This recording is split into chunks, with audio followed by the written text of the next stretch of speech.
गर्ग का नाम ही काफी है, जिसे सुनते ही हमारे कानों में ब्रह्मपुत्र की लहरों का संगीत और बीहू का उल्लास गूंज उठता है। जुबीन दा ने सिर्फ अपनी आवाज से नहीं बल्कि अपनी पूरी कला से असम की आत्मा को दुनिया के सामने रखा है। चाहे वो या अली जैसा बॉलीवुड का सुपरहिट गाना हो या फिर उनके क्षेत्रीय गीत, हर गाने में उन्होंने अपनी मातृभूमि का प्यार झलकाया। अब जुबीन दा इस दुनिया में नहीं है, लेकिन शायद से सच कोई मानने को तैयार नहीं। लेकिन जुबीन गर्ग की याद में दिल्ली में भव्य आयोजन किया गया, जहां बड़ी संख्या में न सिर्फ असम के लोग शामिल हुए बल्कि जाने माने सितारे भी इस कार्यक्रम का हिस्सा बने, जहां सभी ने भारी मन से जुबीन गर्ग को याद किया। तो चलिए आपको सुनाते हैं कि नाज़िर इलाही खान और डायरेक्टर सनोज मिश्रा ने जुबीन गर्ग के लिए क्या कुछ कहा है। देश और विदेश में अपनी छाप छोड़ी, अपना नाम बनाया और एक बहुत ही गरीब घर से आकर के जो नाम बनाया, ये अपने आप में एक बहुत बड़ी बात थी। मैं बहुत भगवान के शुक्रगुजार हूँ कि आज मुझे आसाम भवन में आकर के इनका बर्थडे 18 तारीख को है और यहाँ पर हिस्सा लेने का मौका मिला, इनके बारे में 2 शब्द कहने का मौका मिला।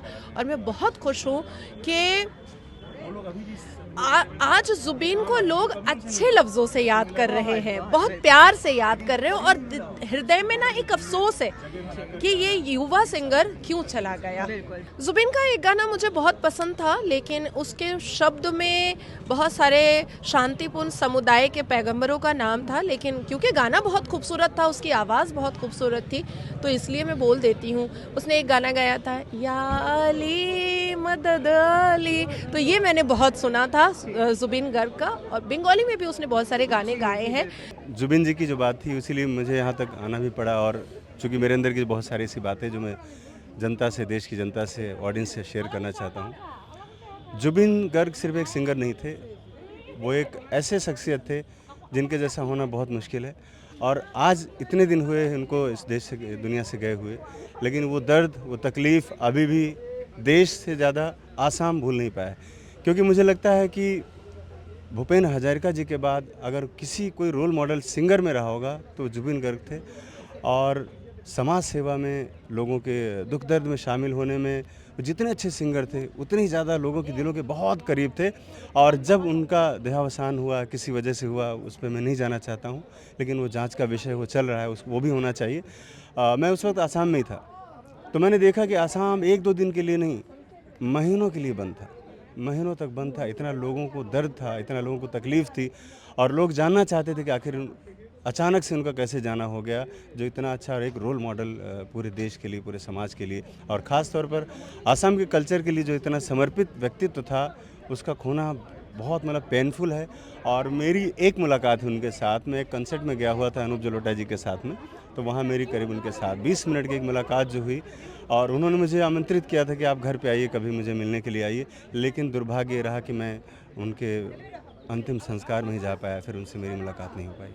सिंगर बहुत सारे हैं, पैसे कमाते हैं लोग, अपने ऐशो आराम में जीते हैं, पब्लिक में कभी उतर कर देखते भी नहीं कि दुनिया में दुख दर्द क्या है, तकलीफ़ क्या है, कभी नहीं देखते।